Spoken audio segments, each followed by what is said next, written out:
This episode of GuildCast is brought to you by Audible. For a free 30-day trial and a free book, head on over to audible.com/Gamebreaker. Gamebreaker TV.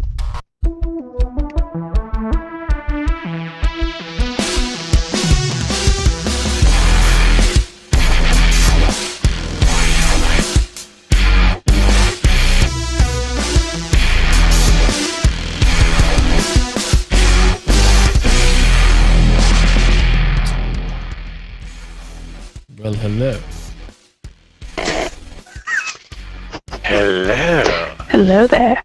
When I'm not searching for League of Legends / I watch GuildCast. Episode number 63 for February 27, 2013. What's up, everybody? I'm Gary Gannon. Today we're going to talk about the storm that is February patch. And we've got some words from you-know-who.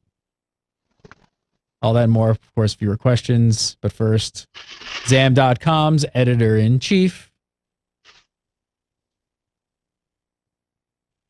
Hello. Rather, tip-top woof woof. How are you? Hello. Ooh. And from Massively.com, it's Elizabeth. Hello. Hello. How's it going? Going well, going well. Going well. It is. It And really for is. Gamebreaker.tv, it's also Mr. Richard Procopio. How are you, sir? Hey there. Hello. If I had my hair down, I'd have done like a hair flip, but How you doing? What's up, everybody? Another week.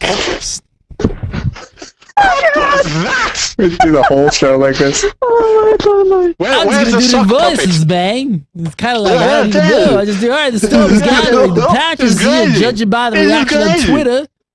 You know, everybody on Twitter is really excited to check out the Guild Wars 2 patch. You know what I mean? The moment it hit. Hey, it's Vietnam in Bully Radio. Yeah. I am Easter Bunny. All right. I have an Easter egg for you. Wait. Pull it back in. I'm pulling it Everyone back center. in. Okay, rein it in. I needed that. All right. So, Okay. the patch is here, and judging by the reaction on Twitter, everyone has been really excited to check it out. Pretty much the moment it hit, which is great. Couple little small issues, I think, when it first hit for like maybe the first, 30 minutes or so. I don't think the issues lasted too long, though. Kind of, Yeah, there were just too many people trying to download a, what was it, 500 meg patch? It was Yeah. 500. yeah. Yeah, so just a lot of people busying things up. It also, you know, it also gave the internets and everyone to make the unsubscribing Yeah. jokes on Twitter. So that's always good. I laughed. Oh, I laughed.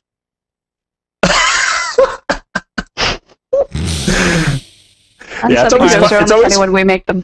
It's always fun when you're waiting to patch and you're getting those errors because everyone's connected, and then you do watch like a Twitter feed or Facebook and stuff like that because the comments just go flying. Lots of jokes.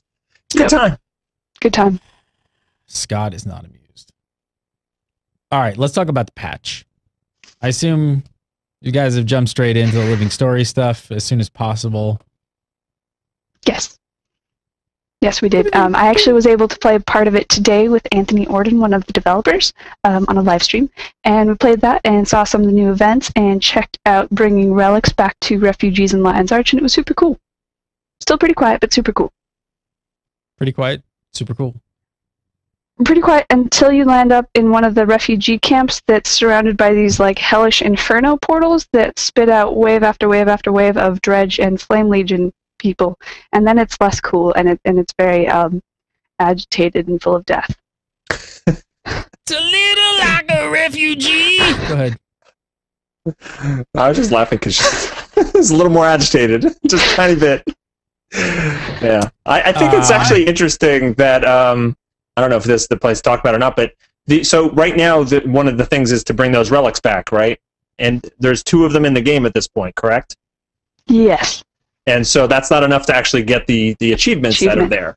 So I think that this is set up, you know, better than the previous one, where you can kind of get that volunteer title like in one day and just like forget about the living story at that point. So it seems to be, if I'm guessing correctly, that they're going to add like maybe every week they'll add another 1 or 2 of these lost and found relics that you can kind of bring back to new people that'll spawn a Lion's Arch. So it kind of keeps you going back week to week. So I think that's a better design choice.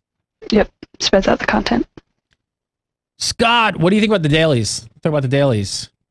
I think the dailies are awesome, and it's such a relief now to have a choice. It's like you look at it and go, oh, like, that's cool. And also there's things where, like, one of them is you get an achievement if you level. Like, that's one of the choices today. So obviously people who are near to level can go, I'll have that one. Because then my first event I'll ding and that's one done. But if not, then you go and choose something else. Or there's something like, run a dungeon. Or so you can either do things that look like they're going to be quick for you to do, or do things that you're naturally going to be doing anyway, and they're just going to crop your achievements up. So I think they've done a very, very good job with it. Living Story and Wayfarer Foothills and Diasa, no problem. My dad is taking me there anyway. It was great to see stuff like Ascalonian Killer, and you're like, oh, well, I'm headed there, so that's going to work out super well. And it's really interesting to see people complaining because we actually have more choices now. So and people are just like, well, I don't want to do this. I'm like, so don't. There are 9 other things you can do. But I was actually really surprised that events wasn't one of them yesterday. There was like group events, but not events. And I was like, where are my events? I'm so used to doing 18 events a day. Right. Well, that was interesting. The thing that I like most is I kind of expected it to be something where you had to make a choice at some point, right? Where you had to say, all right, here's the ones available, and select them, and these are the ones that you have to go do now. But it's not like that. It's like you have access to all 10 of them, and as you're playing around, the actual tracker up on the upper right-hand corner of the screen will actually filter it up to the top, which ones you're closest to achieving. So you could just go play the game like you normally would, and then at the end of the night, if you're about to lock out, you could say, all right, let's see how close I am. Here's the 5 that I'm closest to getting. So you never actually have to pick and exclude any. It just kind of happens organically. I think it's really well done. What's also so I was going to say, I have a question. You know the refugee coordinator in the cities? Because I didn't get much because I'm stupid and I've been very busy. So I jumped on, and in my mail he said, go and talk to someone in Holbrook or the other place. My brain's gone. And he says, go there, and because things have been happening. So I got there, and he says, go and talk to the refugee coordinator. And I said, okay, I've just come from Lion's Arch, so I went to Holbrook. So I went there, talked to him, went to the refugee coordinator, says, yeah, it's been pretty bad, but it's better now because I've gone to Lion's Arch. I went, but I was just there. Why did you send me here? So I've got to go back there again. What's the point of that? So do those refugee coordinators do anything other than confuse the bejesus out of me? The one I talked to told me to go to between like Bear and Wolf Shrine or something and talk to the refugees in the camp there, and that worked pretty well for me. Okay. Sorry. No, sorry, I just went there and I went, he says, right, talk to the refugee coordinator. So I went and he said, yeah, it's been pretty bad. Go over to Lion's Arch. I was just there. Just getting trolled. What do you do that for? That's just cruel. Because that coordinator would put it in the January patch. So things are good for him now, yeah. I'm happy for him then. Another cool thing about dailies is that it doesn't like say, okay, you've earned your 5, you're done. So like today I healed someone and it happened to be my 10th heal or whatever, and I was like, oh, I just got another point on the thing that doesn't really matter at this point. So that was cool, and it's neat, and it's super great. I really like the system. I mean, it's really interesting. They just like handhold you and kind of point you in the direction of some content that you may not have done, and boom, everybody's happy. New game, more stuff to do. It's a better game. Yeah, better game. It Good is. System. It is. It definitely feels different. There's a definite difference in feeling of how you log in now than you did like a couple months ago. There's incentive to do so, and you feel like you're getting rewarded, and it doesn't feel like, at least to me, I'm sure some people have a different opinion. It doesn't feel like overly like a daily quest hub in WoW or something like that. It doesn't feel grindy like that. It just feels like, hey, this is kind of fun, kind of neat, and I'm getting rewarded for playing the game and logging in. Now, what do you think? Is there a valid point here? We saw a few people bringing this up, so I don't know if this is a valid point or is this just the internet and if they should have any sympathy. But people complaining about how they're being forced away from ore when they really want to basically just want to stay there and farm. Yeah, does anybody have any sympathy for these people? Is it a valid point or? We're saving them. Just kidding. Wait a minute. No, I don't care. Okay. No. Perfect. No, they do. No, people aren't going to war as much because now they're given the option to do something else instead.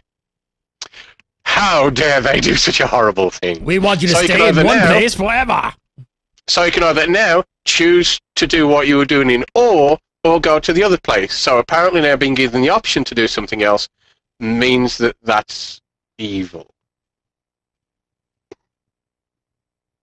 I don't get it. Like the fluids of the devil. Liz, do you have any sympathy for these people?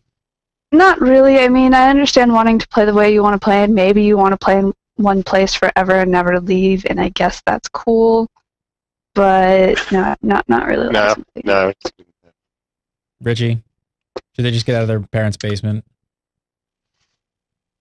Yeah, you could still go to OR and do a lot of the dailies. There's nothing. Yeah, there's nothing saying you can't do. I mean, I think before this patch came in, you could pick it. I think a lot of people were going to OR because it was revamped, right? And Yes. it was kind of shiny and new.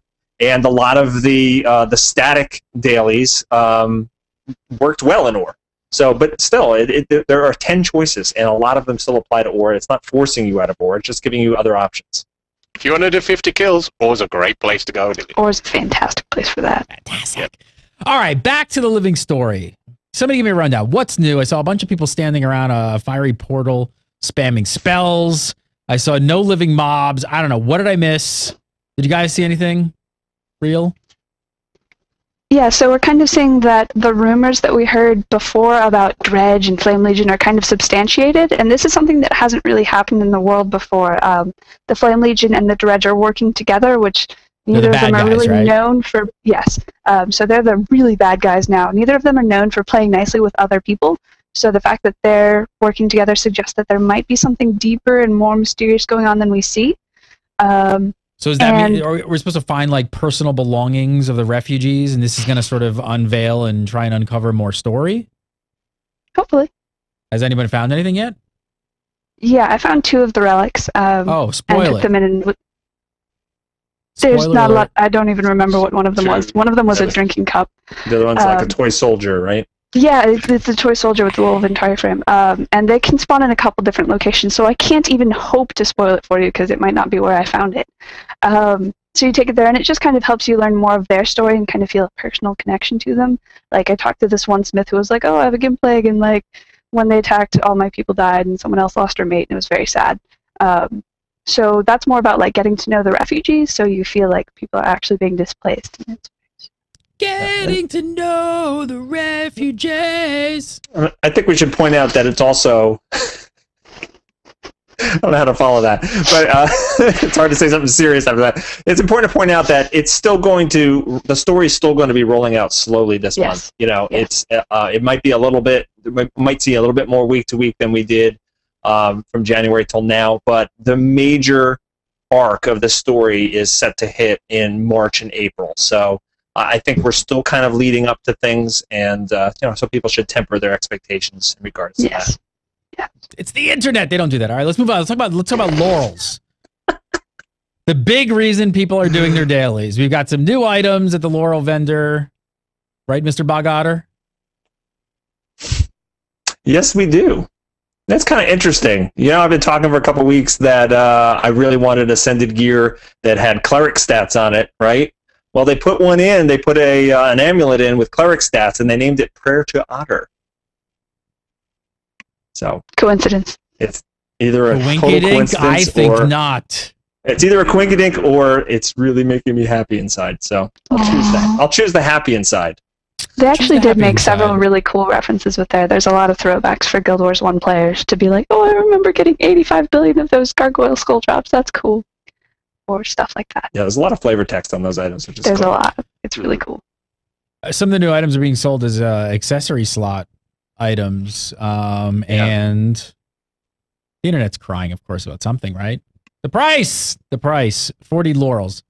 Is it really that big of a deal? It doesn't seem it. And then people are freaking out about 50 ectos, but it's like, well, what the heck are you doing with your ectos? At least you everything else. Yeah, I was gonna say ectos have more sinks than gold in this game. Ectos are required for every every high-end thing. But are they really that hard to come by? I feel like it's not that big of a deal. Not anymore. That's very expensive. 40 laurels and then 50 ectos for one piece of gear is a lot. You know it. You know the expression that's going like gold dust. Like it should be there. That's like ectos. Because if you say ectos going like gold dust, you're really undervaluing ectos. Because gold dust is like water compared to ectos at the moment. You need it for lots of stuff. You guys at the current price of Actos, that's like 175 gold. To put it in perspective. You guys are part of the complaining crowd. If there's one thing this game needs, it's definitely more ecto sinks. You definitely need to be able to spend more. Yeah, please by all means throw in more. Well, what's interesting is just I can't. I've been trying to think about why they did this, because the rings are 35 laurels and the amulets are 30. And then these are 40 laurels, which would have been fine, but it's 40 laurels plus the 50 ectos. Now, you can also get these accessories from the guild vendor, and that's 5 gold plus, I think, 15 of the guild commendations, which are new for the guild missions. So maybe, the only thought I had was maybe they put that kind of in there first and said, all right, you can get these, via doing guild missions, and then somebody said, well, what if you don't have a guild or something like that? So they didn't want you running out and just doing dailies and getting them. They wanted the main way you getting them through the guild missions. I don't know. That's the only thing I can come up with why they would do it, besides just making it a longer time sink or a little bit harder to get. It does kind of feel like that, like they put it in and then they wanted to say that there was an alternate route, but they didn't want people to actually take it. So they're like, oh, you can get it this way, or you can just wait 3 weeks and play guild missions and get it the easy, cheap way. Right. You can do it the ridiculously long way that's going to take you bloody ages and make sure that the other stuff you wanted to do with those ectos is now put off for months. Or you could do it the way that takes 6 weeks if you only unlock the first mission, and is it two or 3 weeks if you've unlocked the rest? Yeah, it's not too much. Yeah, and 5 gold it's not super long. Yeah. The 5 gold's not as much as that many ectos. No. Now, ectos have. I don't think it's going to change the price at all, but they are a little easier to come by now that they've changed the rewards on boss chests in the world, which is awesome. You said chesses. Yes, you're like Gollum. Chestnut precious. Just chesses. So now that they've changed that, that's super cool, and so you feel more rewarded, and people are going to have. I mean, if you do 1 boss chest a day, you're getting hopefully at least an ecto a day. I mean, that's a great point. We got to talk about that for a second, because I don't know if we have that later on. The loot for all of these world bosses has been increased substantially. I mean, you could go and kill these dragons and these world bosses just over and over and over again and never see a rare item. And now I'm getting a rare almost every time. I've seen some people getting 3 rares. I've seen people get exotics. And this is just in the span since this patch is launched. Now, the trade-off is that you can only get, like Elizabeth said, only 1 chest a day. Per character. Per event. Is that confirmed? Per character? Oh, yes. Awesome. Okay. Because I definitely did Shatter back-to-back. Nice. So, but what it does do is, because I was, every once in a while I would try to farm these dragons, and I would watch the spawn timers, and I would go to the same dragon throughout the day every few hours. Now it kind of forces you to see those other bosses that like the Fire Elemental or the Mega Destroyer, the ones that probably aren't doing as often. And I've already seen new bosses that I've never done before, just because I want to get that chest, and I love it. I love that change. It's really much more fun. Bog Otter loves the change.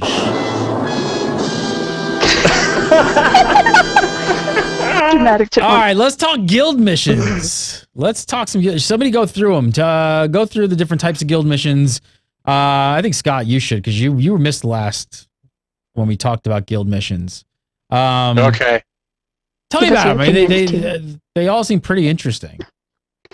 I did on Monday. Did the bounty hunt mission, which was on the first tier. You have to get 2 NPCs across 2 zones. So that means that basically, and they can appear in lots and lots of different areas within those zones. Plus, you get a cryptic clue to which zone it is. So you actually need to kind of know the game to know where it is, or have somebody in your guild that does. You have to know the game? Crazy idea. Like one of the clues was this character was seen running down a snowy hill from a library. Are you like? That's gonna be Lorna's Pass? Yeah, so the German Priory. I didn't get that clue. Done. We got different clues. Yes, it is. So you go there, you run around, and you shout in your map, has anyone seen this character? And somebody says, yes, I've seen them over here. Or you're in a big guild, and you can swamp the area, and just basically everybody runs around. This is, of course, until everybody finds out where all the different maps, where all the different spawn points are. Hopefully they'll change. So you run around, and you have to do that within 15 minutes. And then you've got to get both. But the first time you go and get one of these, the first NPC, if it's the first time you've done a successful bounty hunt mission, you will get that week. You will get the shiny 50 silver.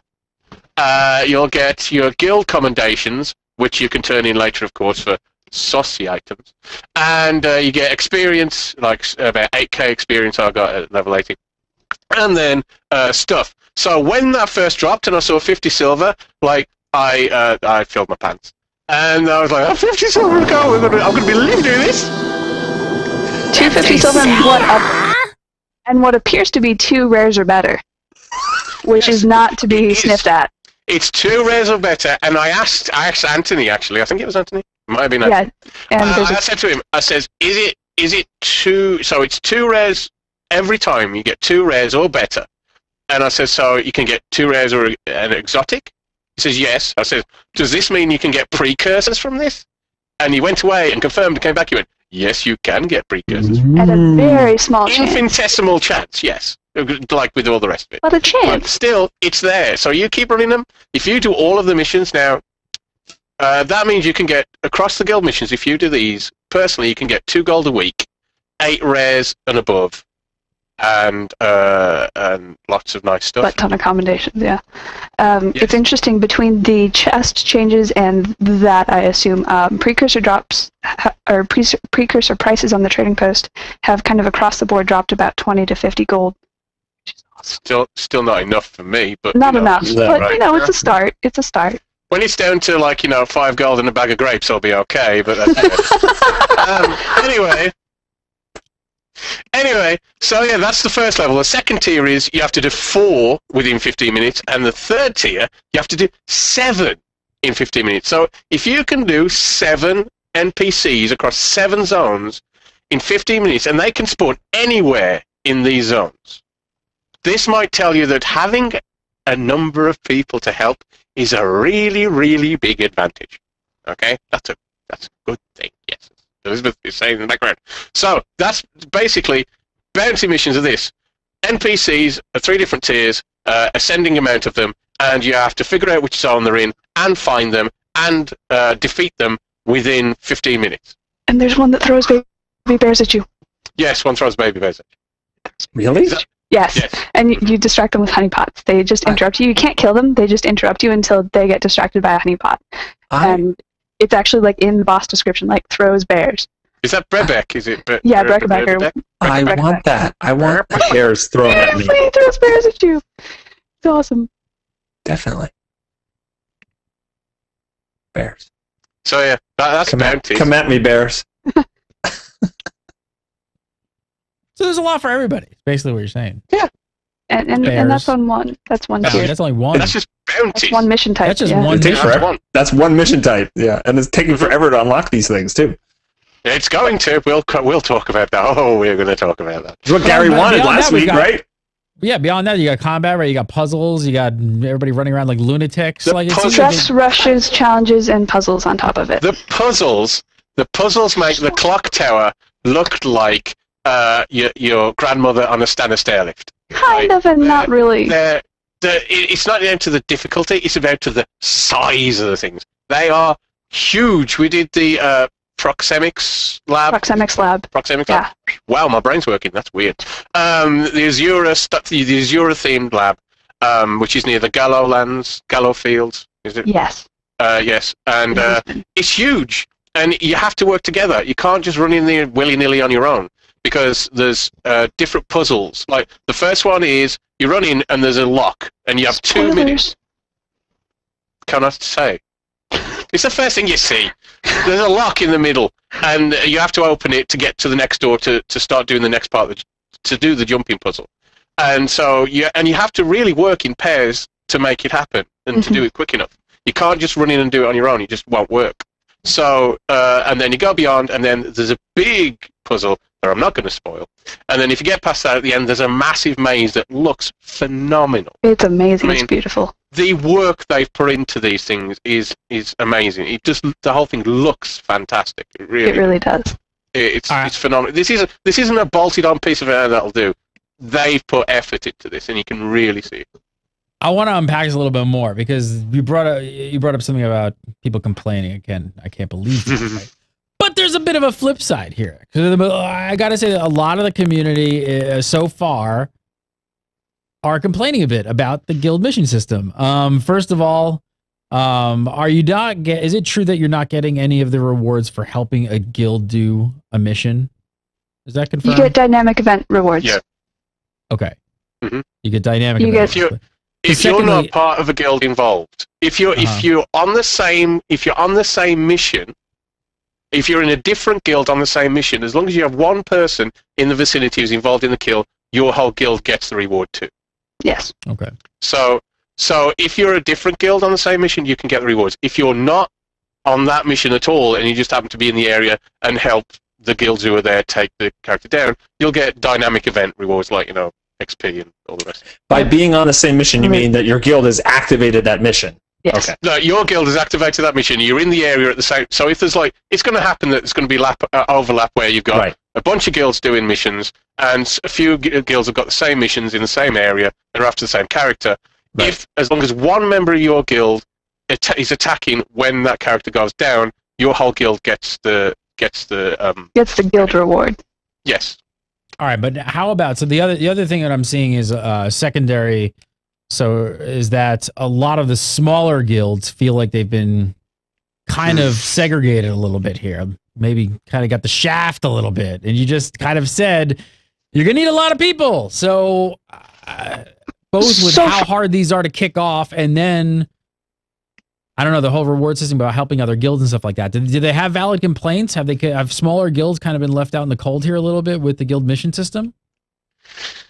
I feel like they're more left out in terms of acquiring it than actually competing it. Because once you have the event kicked off, people in the world are going to help you because it's a cool boss to take down. It's a really awesome puzzle to run through, whatever. So you're not going to lack for people participating, but it's going to be a lot of saving up and scrimping and scrounging with influence to unlock it in the first place. And this is one of the places where cross-server guilds are really kind of also in the lump of people being screwed by this.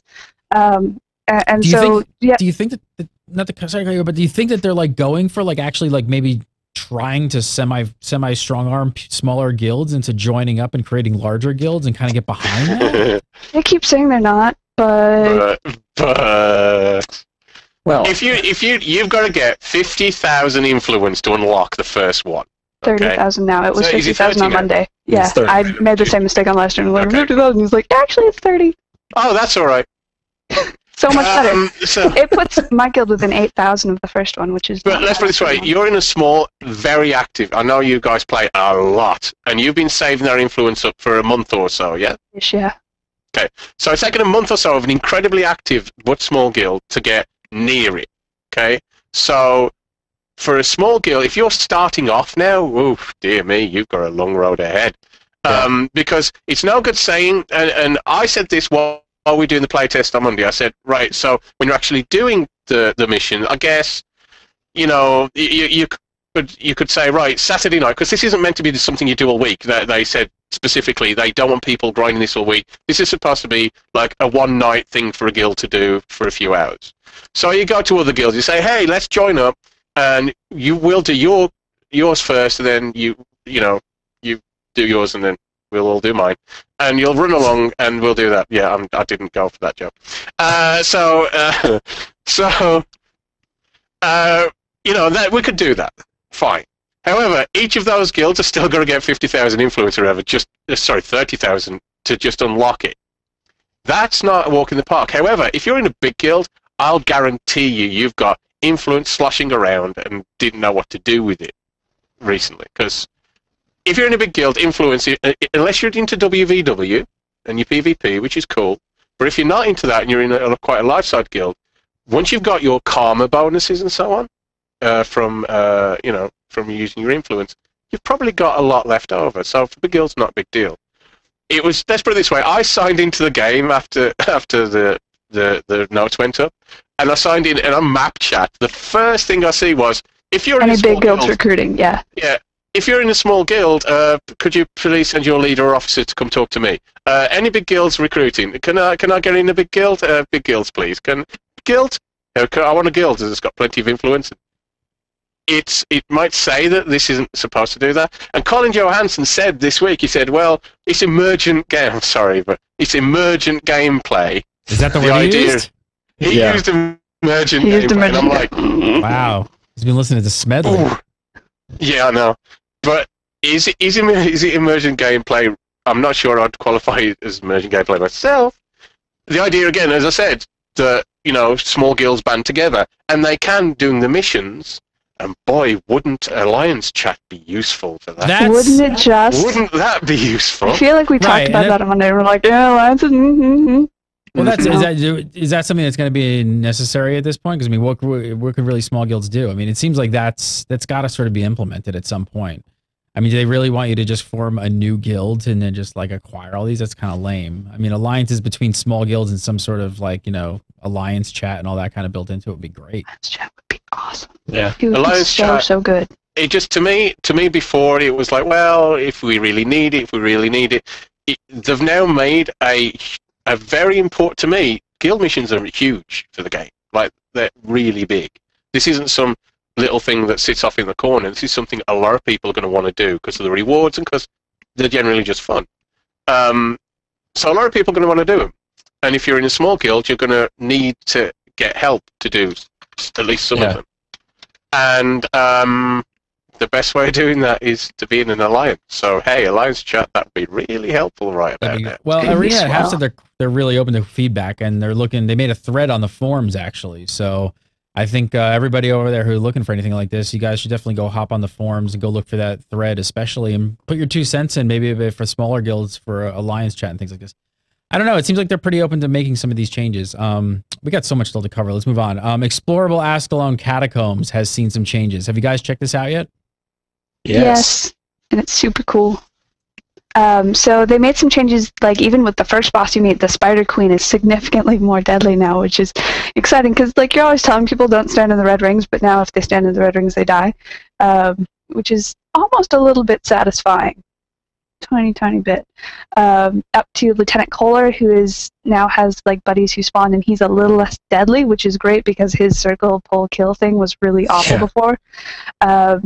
And then the bosses all kind of have reworked mechanics that are actually way more interesting, so it's doing what it's supposed to do, and it's really cool. Richie, you went on all 3 runs, right?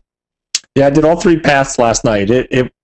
Some of the things, they definitely learned some things. Like, for example, I'll point out probably what everybody's favorite thing is the boss, the end boss on the second path, Ghost Eater, has been reworked, and it's kind of like a Ghostbuster event where you pick up these Ghostbuster backpack guns, and you can't hurt the boss unless you activate these ghost traps. And the way you do that is you have to shoot out a beam at these ghost slimes, and somebody else has to kind of cross the stream, and you have to levitate the slime up. Somebody else has to position their stream so that they move it, and you activate these traps, and when the boss runs over it, then you can damage them. The greatest thing about it, I mean, it's a real fun gimmick, and it's a really cool fight, but the best part about it is something we've been saying for a while now, is you don't have to do that gimmick 15 times in order to get the boss down. We got the boss on 3 traps, and we were able to down it. It was just the right amount, and it was perfect. I was like, that's what the boss fight needs to be. Now, so it was a great time. I think that in general the dungeons are harder, which is good. There's some annoying things that they added in. Some of the mobs just like they added a lot of knockdowns and knockbacks, and just everything in that place is knocking you down now. The scavengers were supposed to work like that from day one, from what I understand. But so now they actually work, and people are like, oh, this is why we've been supposed to target them first the whole time. One thing I wanted to add on, they made the first useful NPC in the game. If you go down Sark's path, which is path 3, and you fight the Colossus Rumbulus, you actually have to keep the NPC alive, because if he dies, you lose his shield skill that protects you from rocks falling and everybody dying. Yep. So it is the first truly useful NPC that you have to care about no matter what, and it's awesome. It is. I was really thrilled about that. In the first path, was it Hodgins? Is that his name? Yeah. Yeah, he's required at the end too, because he creates these. He uses those like scepters, flaming scepter things, and he puts patches of flame on the ground, and then the boss spawns tons of ads that you can't really deal with because there's so many of them. But you have to run them. You have to position yourself so they run through the fire that Hodgins puts down, and then they kind of get one shot and go away. So overall, they've definitely learned some things about boss mechanics that made it more fun. Yeah, there's still people complaining about it though, because you took away my speed runs and all that kind of stuff. Of course. I've never had to do this on GuildCast before. I've got to take a break. My dog is freaking out, and there's no way I'm getting through this show. She's got to go out, and you guys. I don't want to stop you guys from talking, so I'm going to cut. No, I'm going to cut. We can just sit here and guild missions keep for a bit. talking. Yeah.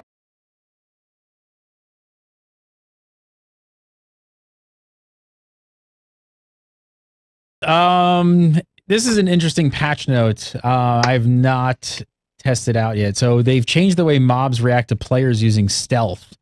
Please, please, please tell me that this means that thieves no longer suck in PvE and that mobs won't run away.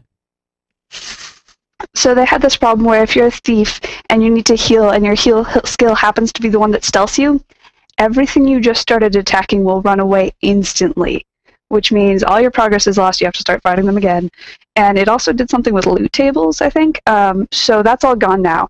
And so you can stealth and still get out and start attacking again in time, which is awesome.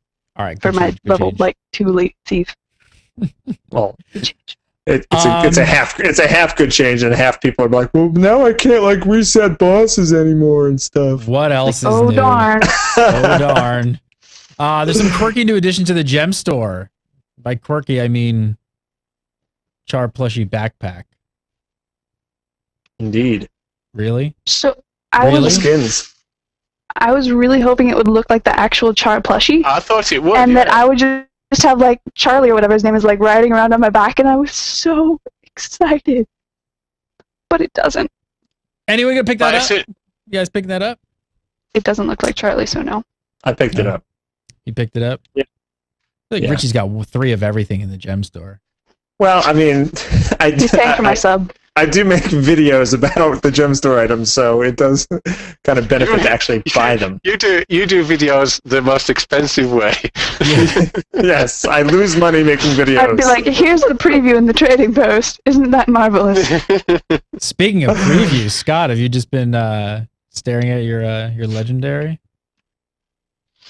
Now, as I said, I haven't seen, I haven't had any free time at all since spending 17 hours getting the content ready for the Tuesday morning. But the only thing I've done in game, other than go to Holbrack and get found out I've been trolled, was sit there and switch between Eternity and Twilight preview.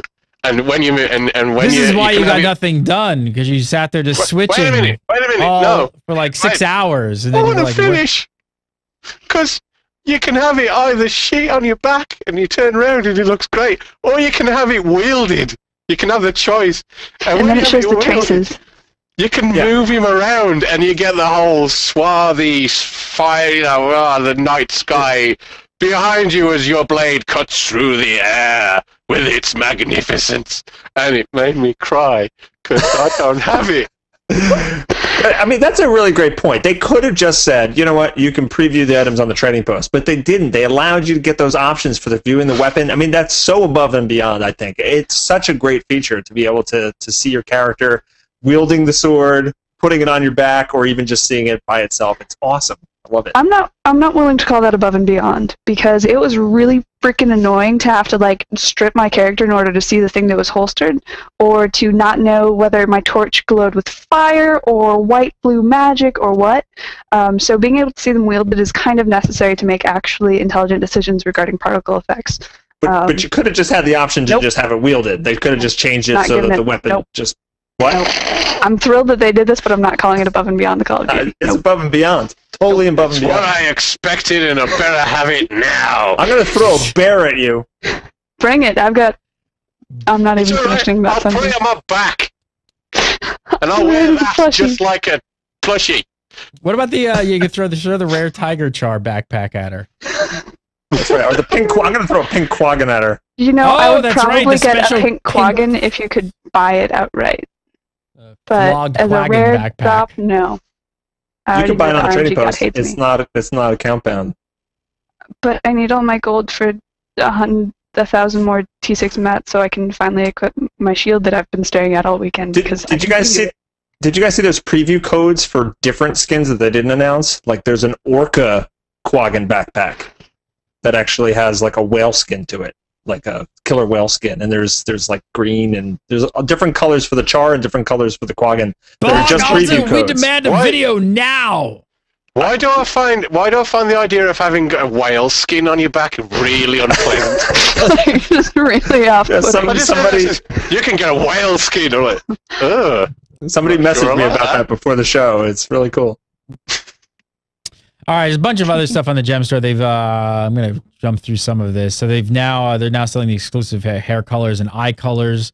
I think we've been asking for more stuff on the gem store. What do you guys think of the implementation on this though? You don't actually pick and choose what you want or unlock them for your account. They're just now when you use a makeover kit or a hairstyle kit. I think some people may prefer to unlock them for their account, but I guess it's kind of like a bonus on an appearance change. Mm-hmm. Yeah. It doesn't bother me. It doesn't bother me personally. You look at a game like World of Warcraft, you'll pay $15, right, for an appearance change kind of thing, and that's for a sub game. This is kind of like $5, less than $5, and you can totally change your character's looks, change your gender, and now you have these exclusive hair and eye colors. So it's really not that bad a deal. And we've been saying for how many weeks now that they should do more with the gem store to make you buy stuff. And they're doing it. And they're doing it. So Yay! it doesn't bother me. Nope. Overall, what do you guys think?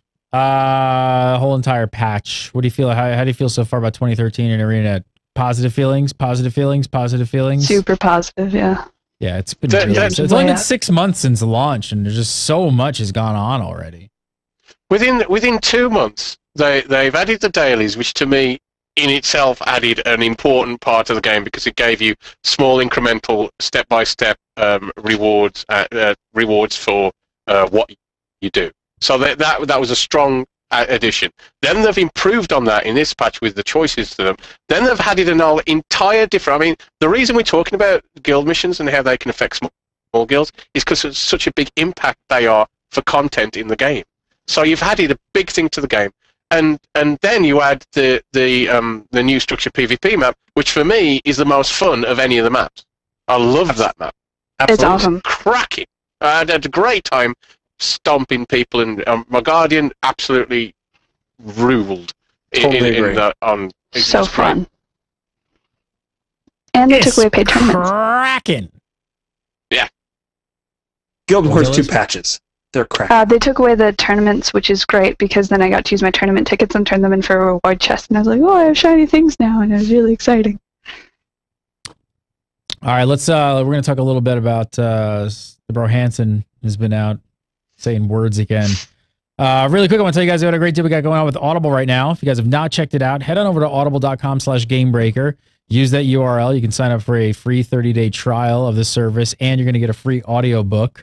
If you guys have not checked, the new app. If you guys have downloaded this, you all should, but there's a brand new app, new Audible app, and it's freaking sweet. It's so much better than the last app. So there's a brand new app. You download the app, you put it on your phone, and then you can go get your free book right now.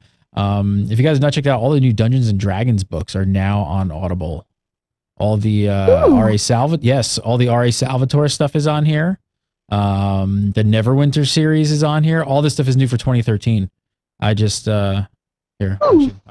Cool. You didn't know that, right? I know. I was playing another little MMO called Neverwinter, and I was like, I wonder if any of the Dungeons and Dragons books are on Audible. And you know what? They are. Do they have the pick your own adventure books? Probably. the elf?" Bruner asked in all seriousness. "Now he's gone and they're wanted to keep on, but are they really? When's it going to break? When are the orcs going to be orcs and start another war?" Exactly. When are the orcs going to be orcs and start a war? Sounds like a song waiting to happen. This is I'm listening to Gauntlgrim right now, which is book 1 by R.A. Salvatore. I definitely, absolutely, 1000% recommend it. It's great. Check it out. And if you can pick one of these books, could be one of your free books if you haven't signed up yet. So just use the URL, audible.com/Gamebreaker, and go pick yourself up a book. Just search Dungeons and Dragons. There's a ton of them. They're awesome. Check it out today. All right, so let's, Mr. Johanson. He's been making words again at the internets.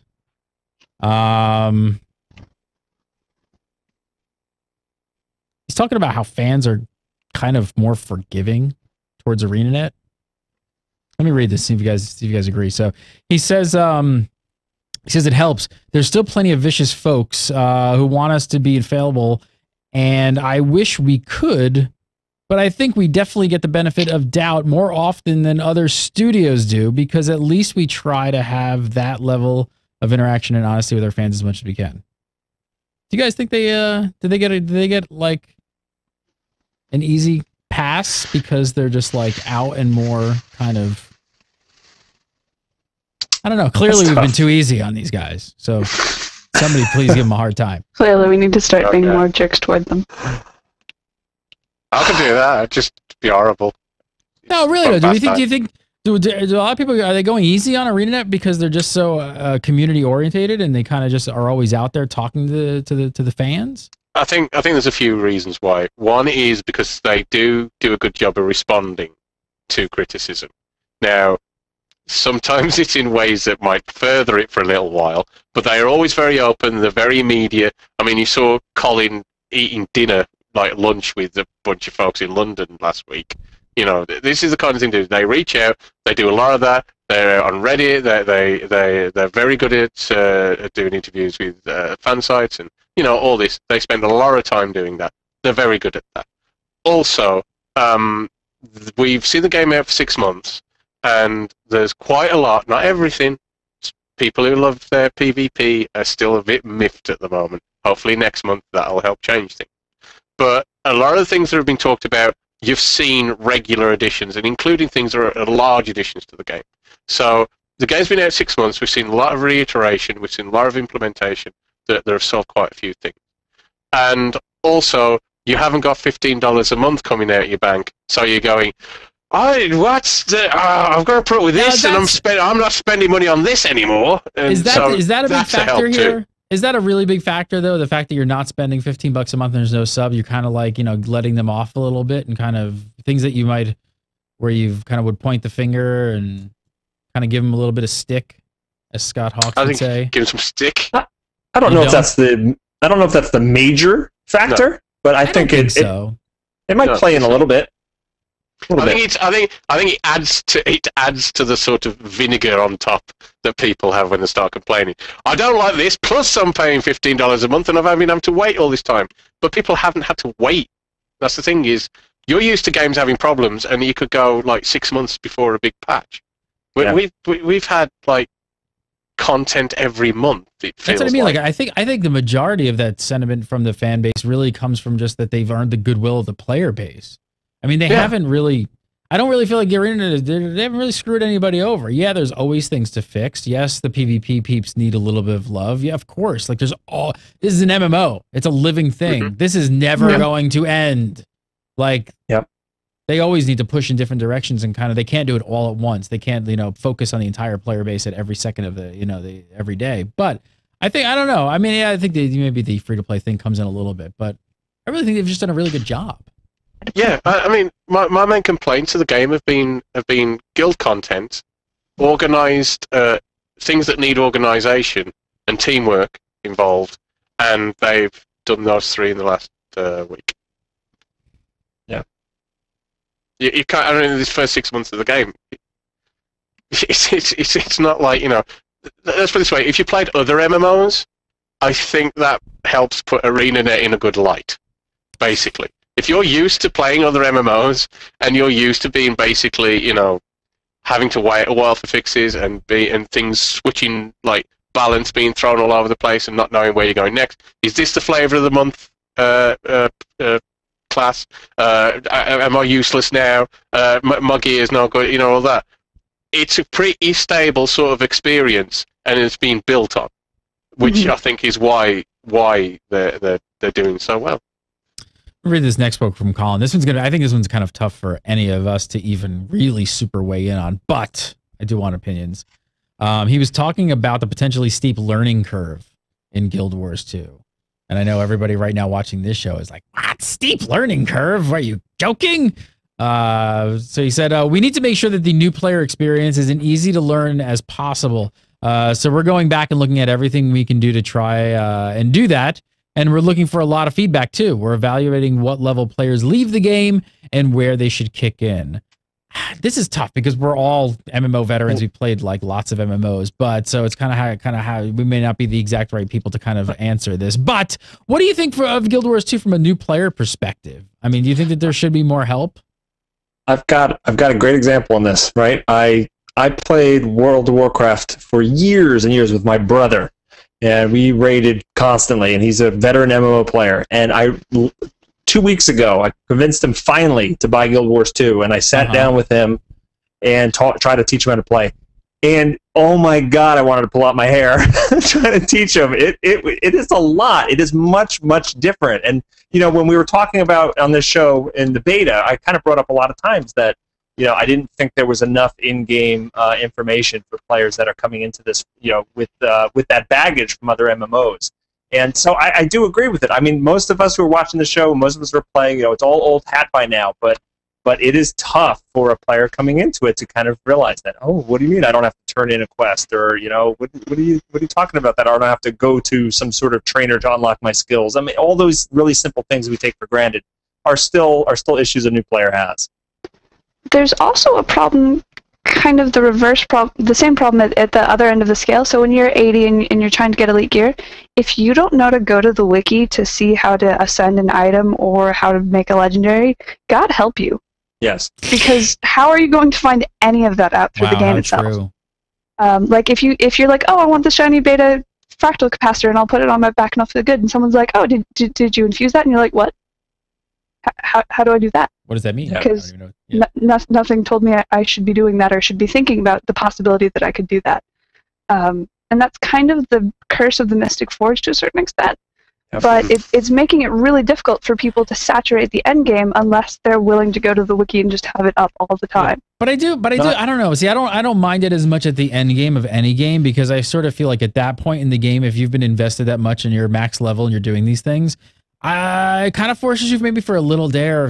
Oh my God, social interaction with other players and asking a question and be like, hey, Elizabeth, how do I do this? And you're like, oh, I'll sure tell you how to do that. And I'll be like, go to the wiki. Yeah, I mean, I think if you've gotten to that point, but I think if you've gotten to that point, you're going to do stuff like that. So I think I'm a little more forgiving on the tail end than I am on the newbie area. I think that there are elements that people are going to get lost in, like any game. We've talked about this a good time ago when the game was about to launch, and we said, do we want to have that hand-holding? What are you going to lose if you have it? It's that choice. It's the balance between being descriptive enough and letting people find their own way in the game, or turn it into something where it's newbie island and your little pop-up, walk forward now, hit W to walk forward now, or wherever with your mouse. Now you can interact with it, and it being that kind of progression that you get in a lot of MMOs. I like the fact that you have to bother to find out what you're doing. And I think the core elements of the game are really straightforward. And most of the confusion doesn't come with people who haven't played MMOs. It comes from people who have played MMOs. Yeah, no, I agree with that. That's where most of the confusion comes from. Sure. It's people who used to playing MMOs go, this isn't like what I'm used to doing. That's where most of the confusion comes from. So for each people who are just new to the genre, I don't think it's as big a deal as it might seem. Yep. Yeah, I think it is somewhat easier. Like, I don't know, I have a similar experience, Richie, with you, but my outcome was different. Where I taught a friend who had never played MMOs, not Guild Wars 2, but an MMO right before it. He'd never played one before, and that was like pulling my hair out. And he never got fully through it, but he got the concepts, the basic concepts, but didn't play it long enough to get the whole thing. Then jumped into Guild Wars 2. Guild Wars 2 came out and just took to it immediately and got it. So it was like somebody who didn't have all the preconceived, of like how other games work. Might actually be easier for some players. Well, you know what's really interesting about that is my kids. My kids have played both World of Warcraft and Guild Wars 2. And in World of Warcraft, they need constant supervision and hand-holding, right? I have to constantly read and point out where their quests are and how they turn. They get lost. They have no idea what they're doing. They want to run around, and they basically run around and do whatever, and they don't get anything done.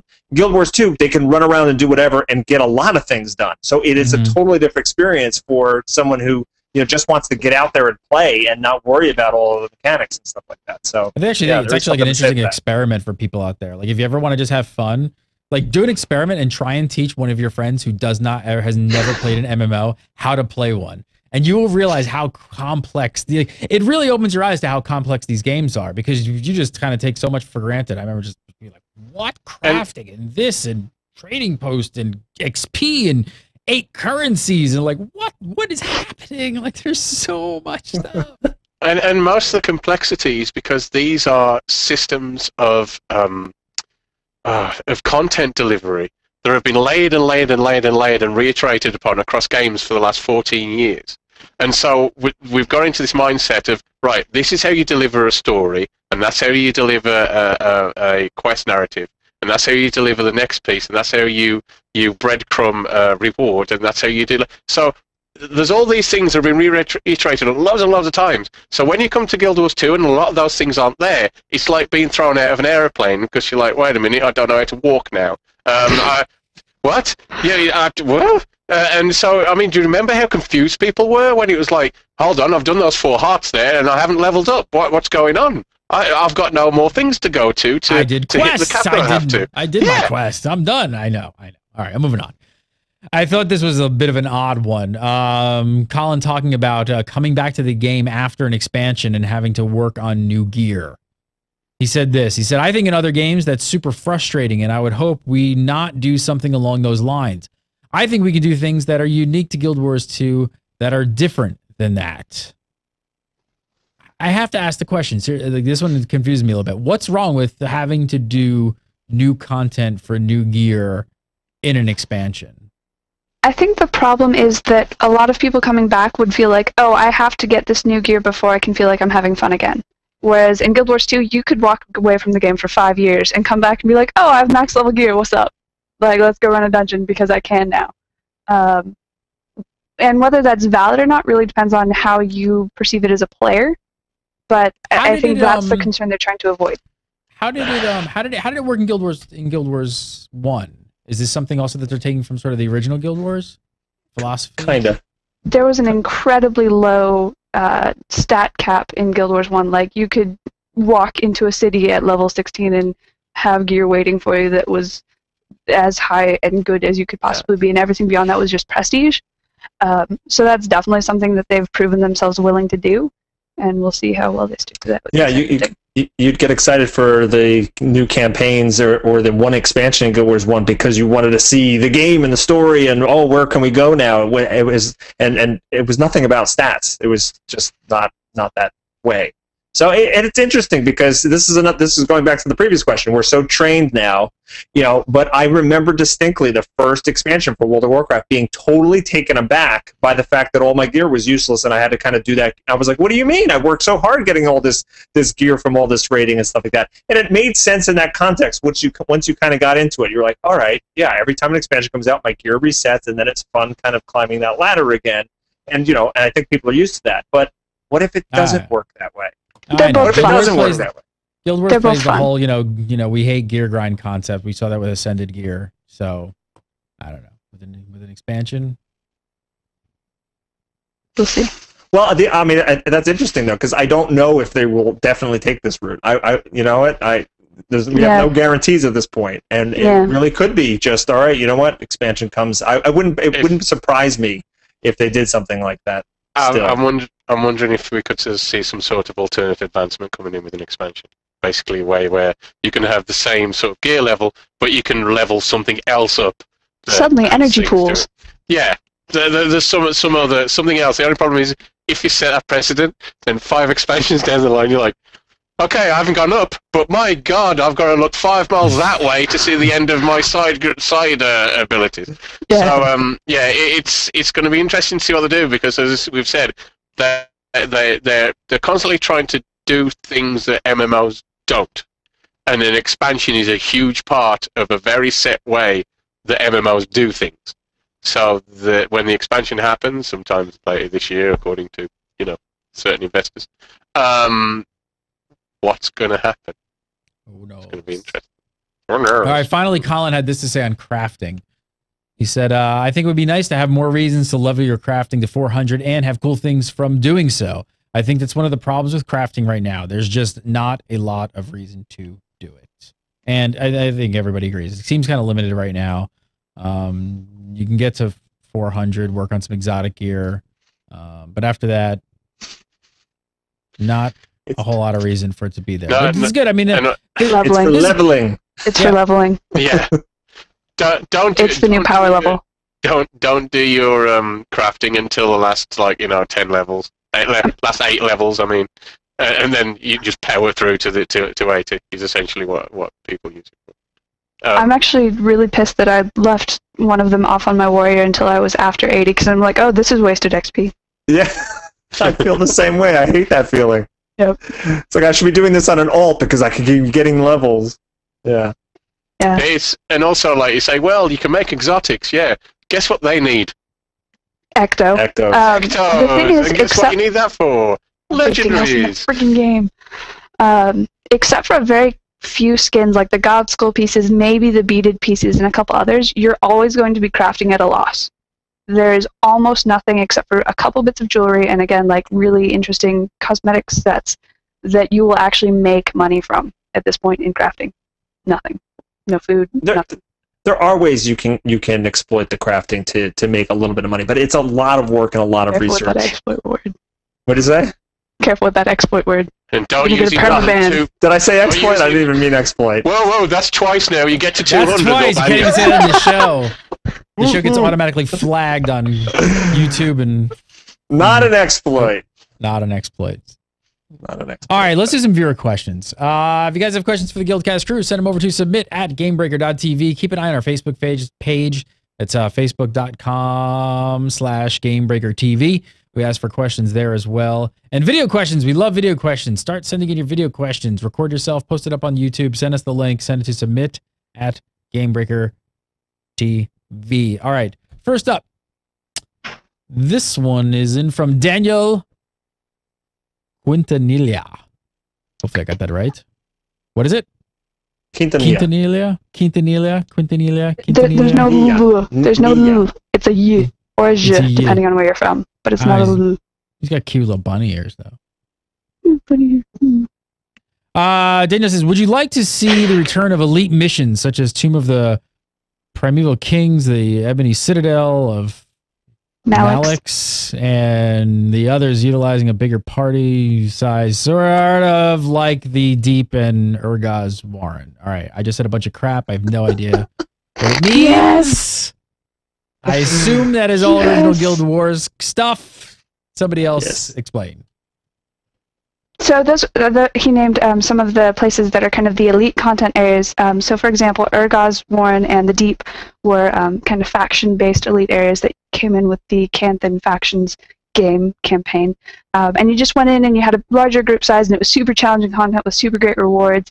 And there were a couple others spread out that he mentioned, and a couple more that were just made to be harder, more challenging, more rewarding content that required more players.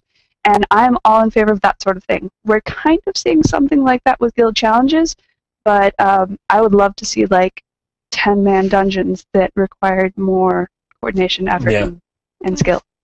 It'd be so nice. It would be so nice. Please. Yeah. No, I mean we've said before. Scott's crying again. You've cried a lot this episode. I'm very emotional. Well, I mean, we said we kind of want to see ArenaNet's spin on raiding, right? It wasn't exactly raiding, but that was the closest thing to it in Guild Wars 1, right? It was a larger group. It was very challenging, and it was a whole lot of fun. I would love to see something like that in Guild Wars 2. Absolutely, thumbs up. You mean it's like you could do like raiding and it not be about a gear grind? Really? Wow, that's crazy. Because I thought if you said raid, that automatically meant a gear grind. Apparently not. Yes, it doesn't. It really doesn't at all. Just because it's been done like that in other games doesn't mean that having content that requires organisation and a bunch of people, you have to make it a gear grind. It can be rewarding in different ways. Yes. It just isn't in many games, that's all. All right, next one up here from Art Z.A. Lot. I think I pronounced that right. Z.A. Lot. Art Zealot. Hello, Art Zealot. Joking. Make All me right. another avatar. Art says, I often find myself zipping around the world the world map willy-nilly while I'm playing with friends or completing dailies. The silver cost can start to feel a little bit weighty at that point, or maybe I'm just stingy. So would you spring for the idea that teleporting within or between zones that you have 100% completed costs nothing, or at least at a discounted fee? Richie, what do you think? Interesting idea. I mean, I don't know. I understand why the kind of money sink is in for that. I mean, I feel the same way. A lot of times I'll go around just seeing if different world bosses are spawned, and before I know it, oh wow, I just blew 30 silver doing that in a matter of a few seconds. So yeah, it does get a little bit costly. But I like the idea of being able to have 100% discount it. Maybe a small discount, not making it free. Certainly not, because you want to have that kind of money sink in there for the economy reasons, and plus everyone would just get map completion, and then there'd be no point to having waypoint costs. There you go. There's the key right there. And also, you can get a discount in guild missions now. Yes, you can. Thank you for bringing that up. Yep. I would love a discount for map completion, but I don't think it's going to happen. So yeah, no, I feel it, because today I was just like waypointing around like crazy. I was like, oh, we're gonna check this out. No, I'm gonna go over and do the frozen mod. No, I'm gonna go to Lion's Arch and return a ale goblet thing. No, I'm gonna go back over here and pick up a toy soldier. And I was like, that was a lot more silver than I earned doing any of those things. Cool. Scott, you want a discount? You can't have one. All right, last up this week from Angela Rowe. Will you please implement raids? I don't think any of us worked for ArenaNet, do we? Okay, fine. We'll do it. We're on it. I do. It's It's just my night off. As soon as we get off here, we'll get on that. We're getting on that. do You that. happy? All right. I have charts. There you go. Richard Procopio. Follow him on the Twitter at Bogotter. No, Richard Procopio. Why did I say that? Because your name is Bogotter. Your screen name. Follow the Richie Procopio at Twitter at RichieProcopio.com. No, he doesn't probably own that either. So I just made up everything today. Way to mess up. That was the worst plug ever. That was the worst plug ever. Elizabeth Clare. Follow her on the Twitter at Elizabeth Clare with an X. Yes. Of course, go to Massively and read all her Guild Wars 2 work over there. Do it. It's awesome. Scott Hawks, a.k.a. Jadimore. Follow him on the Twitter. What happened to the accent there?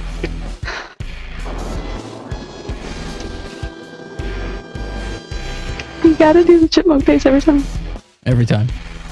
Follow him on the Twitter at Jaramore. Go over to Zam.com.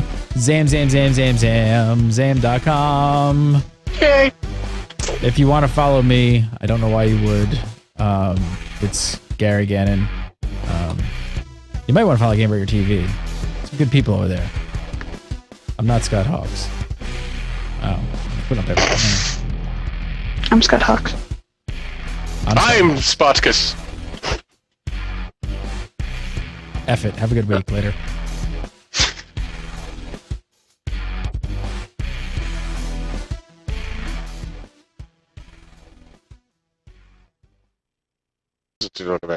All right, you guys keep talking. I'll be back. Okay. All right.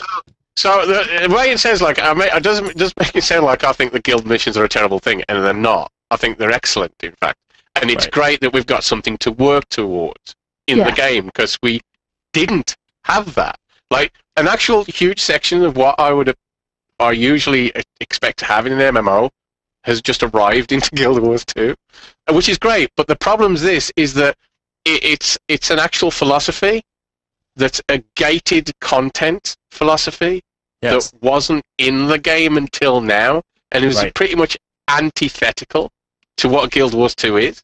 And that's why it's like, whoa, okay, that's gonna have to change the behaviors of a lot of people in Guild. It simply is, because before, guilds were essential, and believe me, I've been banging on about this for long enough. We went for a long time with guilds being something that was basically, it's nice to have, isn't it? And it's nice to have world versus world only. World versus world is what you have a guild for, really.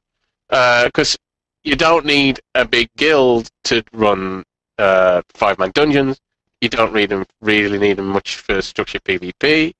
And you don't need them for lots of things, and you certainly don't need them for most 99% of the PvE in the game. Now suddenly, there's a huge aspect of PvE that you really need a guild for. Which is great. Which is great. Absolutely great. However, what it does do, all the people who were essentially in guilds and going, well, this doesn't matter, have gone, oh, crap, the house is on fire and I haven't got any pants on. What am I going to do? You know, so they've got to turn around and basically they've got to readjust. They've got to completely readjust their attitude to the game, which in one hand is great, and I'm all for. But on the other hand, it's like, ooh, that's a bit harsh, isn't it?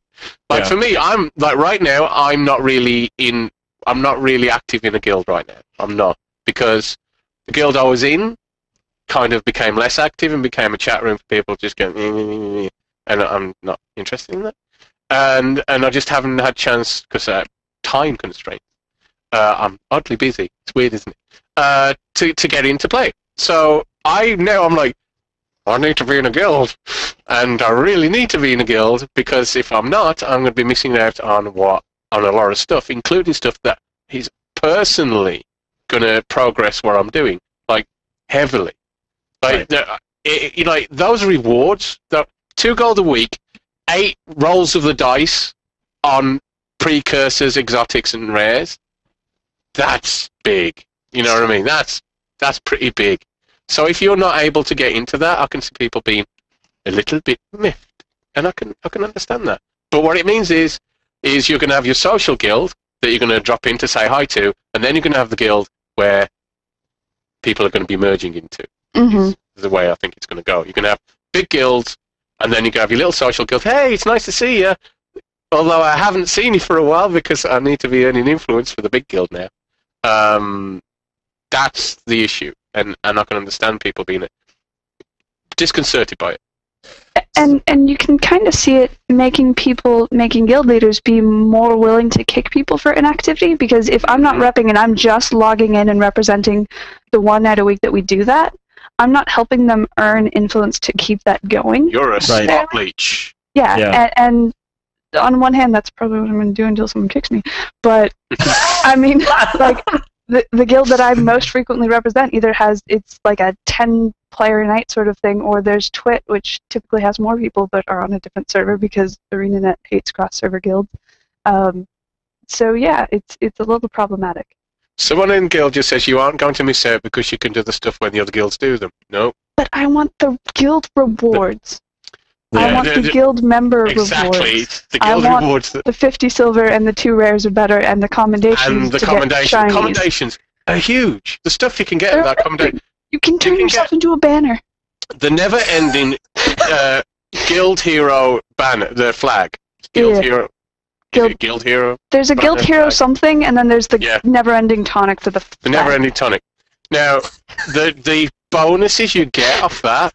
It's like 15% magic fine, 10 or 15% karma, 10 or 15% XP, 10% movement speed, and, gold just falls out your ears. But actually it does, because you actually get a gold bonus as well to that, all at the same time. It doesn't stack with other banners, but hey, who cares? You got all that anyway. So that's like, everybody's going to want that. And you can get those. You can get the backpacks with the first exotic backpacks in the game. Yeah. Okay. With your little guild logo on them. Yeah, with a a squid cool, with a heart. cool, with a really cool. So you can logo on the transmute it and put a quaggin on it? Yep. There you go. Their legs wiggle so much. Or a They do. char. Put They your char wiggle plushie so over it. much. No. That's right. So like, there's tons of stuff that, okay, you can be, like, oh, you can join in a bounty mission even though you're not in a guild. Great, you can help them kill an NPC that you don't care about. Yeah. And get the same that you would get for doing a dynamic event 50 yards over that way. Yeah. We spoke last week about this a little bit before we knew all the information, and one of the things we said was, a key component of this was, even if you're just helping a guild, that you get rewarded for it. And yes, you still get the dynamic event stuff, but it would be really nice if you could still get the once a week chest thing, right? You can't get guild accommodations, obviously. I was thinking the guild accommodations would be for the guild members, but everyone could get that chest. I think that would be a little bit different, because then even the small guilds could still, participate a little bit. I'll tell you what it's done, and it's done what was promised, but not in the way I think we thought. It's making guilds necklaces. Prestige. Yeah. But it's not because you see, you'll see a guild's name and you'll go, oh, they do all sorts of stuff, and isn't that great? Right. That's not why you think. They'll think, holy crap, there's a lot of people in that guild, I want to be in it because they can get that mission done in 15 minutes. Yeah, and that's why. It definitely feels different, yeah. And they talk about doing 3 different small guilds, doing those bounty hunt missions. That's going to be, like trying to do tier 3. Well, one, you've got to get to it to start with, which is going to take a long time.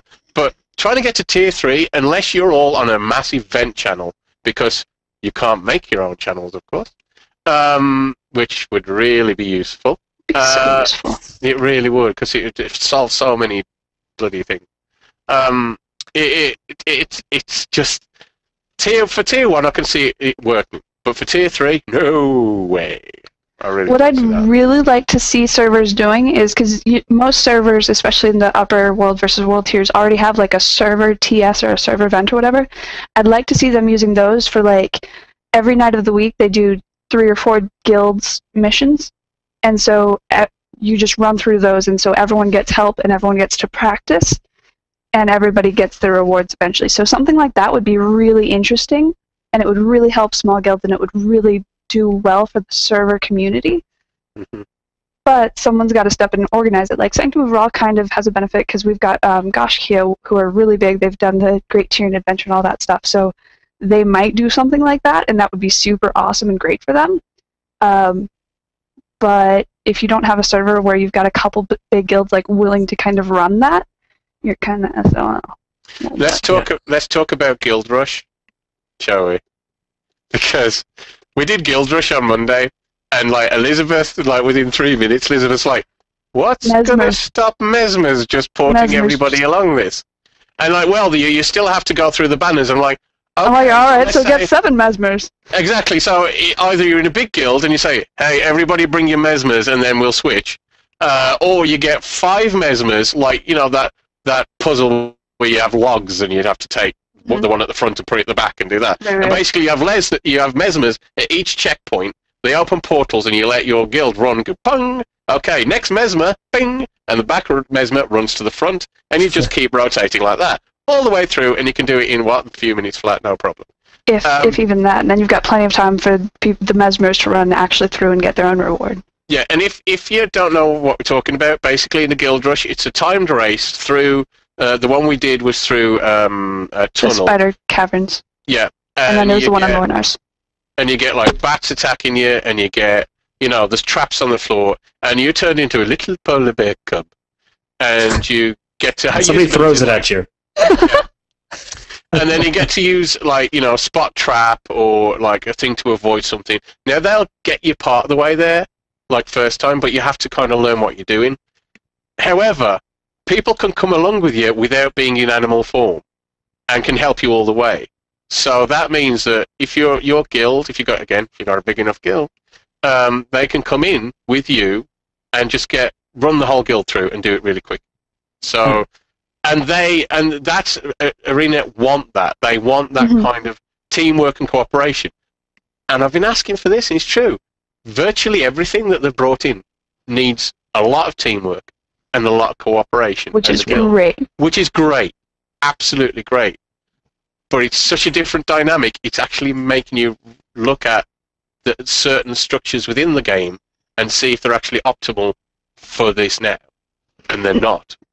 Now, something that's a benefit to people who aren't in the guild on stuff like the bounties and the rush and pretty much everything but the trek, which you can't do anyway, so it doesn't really matter, is you also get like loot and chest drops. So at the end of the guild rush, there's a big chest that probably doesn't have a rare better guarantee, but you at least have that shot at a nice chest. So that'll encourage people, besides just like, again, doing it for a different guild so that you know that when your guild comes up, like, you know this and you know how to get through, is something that people will be encouraged by, we're hoping.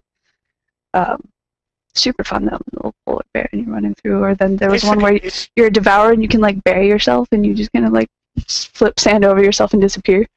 Is there one where everybody can turn into a flag? Or did the guild rush on the flag form? It's not much of a race though. It's more of a gentle sway. It's more of a more of a wave. I'm so chilled out, man. I could do that for a while. That's very disconcerting. You could. So yeah. By the way, a guild trek's going to be like the ugly stepkid of the. Yes. Because it's like, they're still going to be important, and they're still going to be overall for guilds who are really pursuing for those for the merits to unlock. Mm-hmm. But for your personal one, if right, you're let's unlock that one last, shall we? It's like, we have 200 influence, which one should we build? Mm-hmm. But here's the funny thing about that, though, Scott. Like, if I didn't read your article, I wouldn't have known that. And my guild was kind of discussing this the other night, like, which one should we unlock next? And they were ready to go for Guild Track. And I'm like, no, we can't do Guild Track next, even though that's kind of logical. You know, because we're, you know, the personal rewards are. You're not going to get your 50 silver. No, it doesn't show you that anywhere though. That's the only benefit to guild tracks is that it's probably the quickest way to earn guild merits if you know where the places are. Mm. Yeah.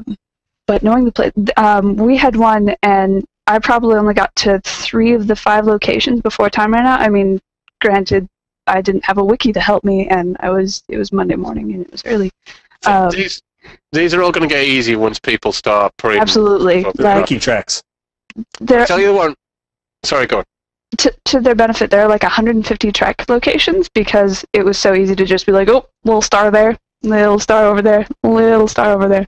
So it'll be a while before people get that all figured out, but once they do, it'll be like, oh, which is the Simioth Sanctuary? Like, Siamat?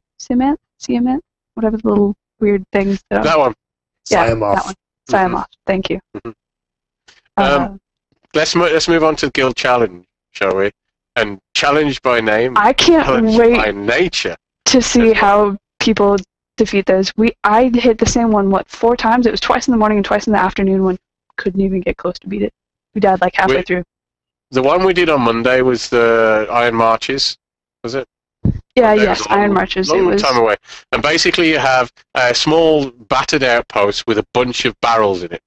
And loads of Flame Legion come swarming in, as Flame Legion are likely to do. Swarmy bastards. They're like that, yes. You've got to watch them. They spread like wildfire, because I guess that's what they're supposed to do. With the little flaming tails. They come running in, and you've got to protect these barrels. And everybody's done these events where you have to protect something. So we come in, and we're expecting, okay, you take that side, you take that side, and we'll just kill them all. It'll be really easy. We got our backsides handed to us. So badly. So we're like, okay, and then we started, right, you take the east to the west. We started calling out to each other. I need help on the north side. We need help here. We need help this. I'm like, oh my God, this is what a guild's supposed to feel like. Oh my gosh. No, it's great, because you have like archers who are spawning way far out and like shooting in from a distance, so you can't, like every other event in the game, you can just sit on whatever it is you're defending and hit people as they come up to it, and you're like, oh, we're good. But this one, you're like, no, we need like outriders going and taking out the. You got to do like zonal defense. You've then got to have people for specific, like your best having range characters to take the ones on the outside, so they don't have to travel all the way over to them to get all the way back again. So your best is prescribing people who've got the better abilities for that. You need to keep on communicating because it's so fluid and moves back and forward, and you cannot mess up too much. You can't. And it won't be that much of a challenge for big guilds because they'll have the advantage of numbers. I mean, we were trying to do it with like 12 people, and one guy who's like, I've never played this game before, I'm just pressed, and here I am. So it'll be a difference when you have people who are actually experts at the game, and people who are used to playing with each other, and people who like communicate on that. Next time, can I have that guy's spot, please? That'd be good. This was post-show during the mid-show. Yeah. All right, I'm going to stop and we're this. back. We should have